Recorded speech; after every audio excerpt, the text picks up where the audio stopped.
बिस्मिल्लाहिर्रहमानिर्रहीम। मैं हूं अदनान और आप देख रहे हैं हमारा YouTube channel Kashmir vlog.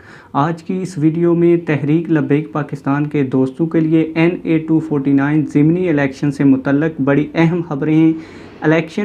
Election NA 249 में होने वाली धांधली के खिलाफ इलेक्शन कमीशन ने बड़ा फैसला सुना दिया है, जिसके बाद TLP की जीत यकीनी और वाज़ेह हो गई है।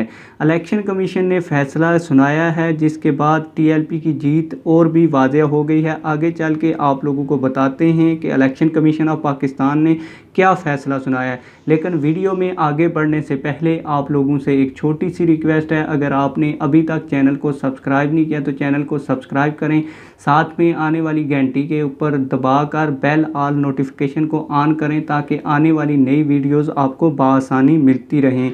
हम आपको इतनी बड़ी खबर देने जा रहे हैं तो वीडियो को आप लाइक भी कर दें।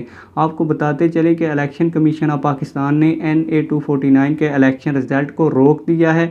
ये वो इलेक्शन रिज़ल्ट हैं जिसके मुताबिक PP ने इलेक्शन विन किया था। और आपको ये भी बता दूं कि ये मैं अपनी तरफ से नहीं कह रहा, बल्कि अभी अभी जियो न्यूज़ वालों ने ये खबर दी है, जिसका स्क्रीनशॉट आपको वीडियो में नज़र भी आ रहा होगा। और ये भी बता दूं कि अब वोटों की दोबारा गिनती होगी और रीपोलिंग की दरख्वास्त भी मंजूर कर ली गई है और इसकी समाअत 4 मई को इलेक्शन कमीशन ऑफ पाकिस्तान की अदालत में होगी। उम्मीद है आप लोगों को ये वीडियो बहुत पसंद आई होगी। अगर आपको वीडियो पसंद आई तो वीडियो को ज़रूर लाइक करें। अगर अभी तक चैनल को सब्सक्राइब नहीं किया तो चैनल को सब्सक्राइब कर दें, बेल ऑल नोटिफिकेशन ऑन कर दें।